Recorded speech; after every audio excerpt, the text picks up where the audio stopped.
Check this out, listeners. If you haven't heard about Anchor, it's the easiest way to make a podcast, and let me explain how. First of all, it's free.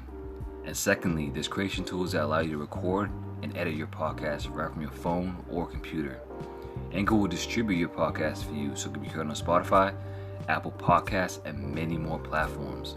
You can make money from your podcast also with no minimum listenership. Lastly, it's everything that you need to make a podcast in one place.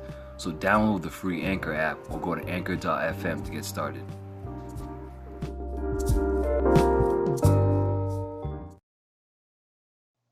This episode of Black History 365 The Throwdown has situations of graphic violence.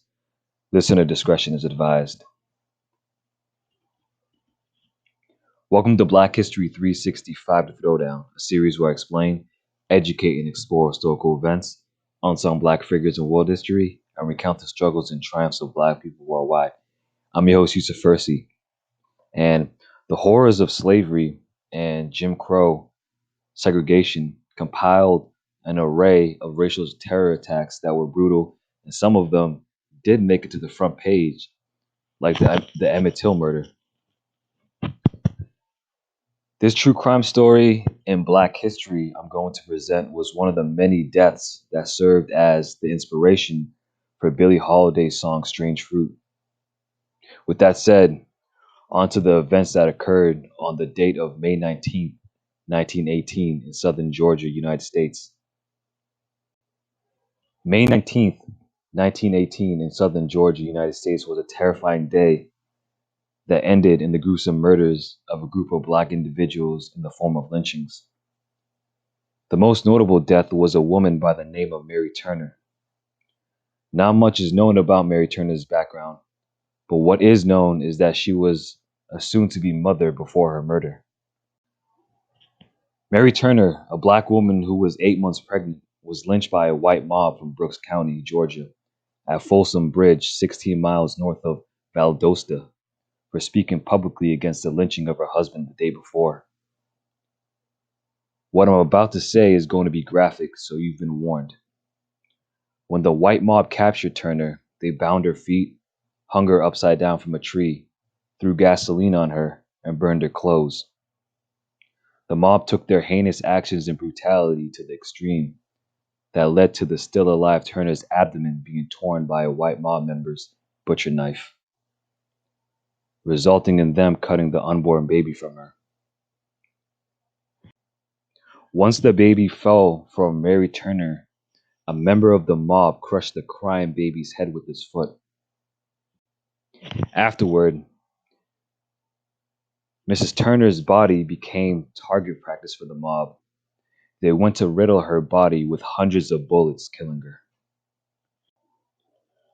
I'm going to backtrack to what caused and led to Mary Turner's capture and death.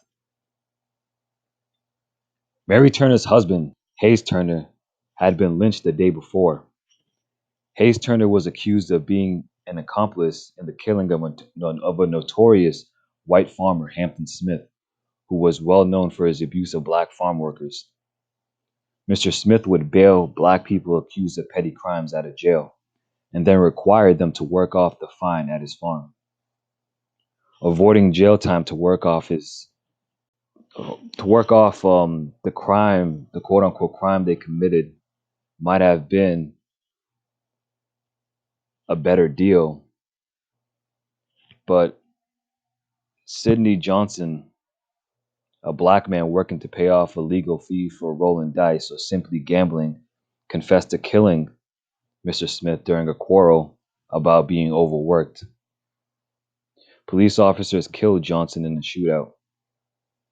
When news reached the white community, Mr. Turner and other Black farm workers who had been previously accused by Mr. Smith were targeted and accused of conspiracy.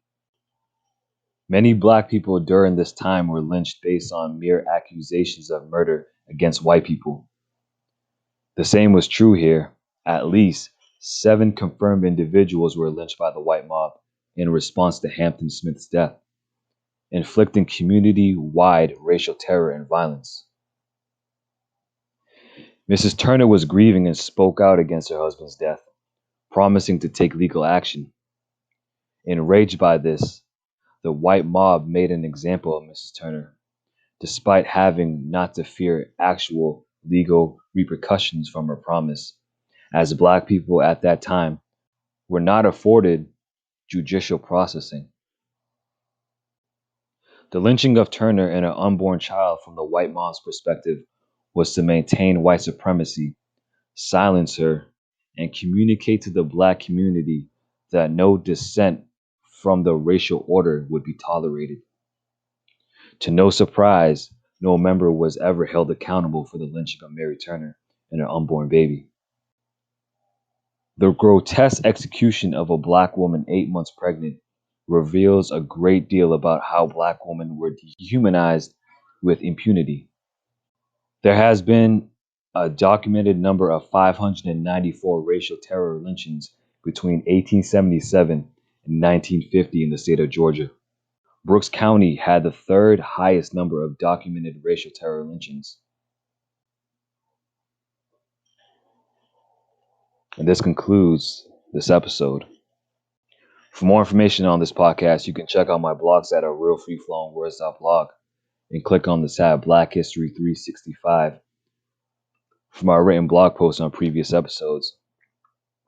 The show is made possible by Anchor, which is providing a great and easy to use service for new and seasoned podcasters. If you enjoyed learning something new from this episode, then make sure to subscribe on Spotify or whichever platforms you listen to your podcasts on. By doing this, you'll stay up to date with my future episodes. Be sure to tune in every Tuesday and Friday for new episodes. And remember that Black history should be learned about and celebrated every day, not just the 28 days. And if you're an individual who is in high school and is learning about Black history, you should definitely check out this podcast because you'll learn about some things that your teachers are probably not even teaching you about, and you'll have a leg up, so to speak. Anyway, so stay educated and thank you for listening. I'm your host, Yusuf Fursi, and until the next episode, peace.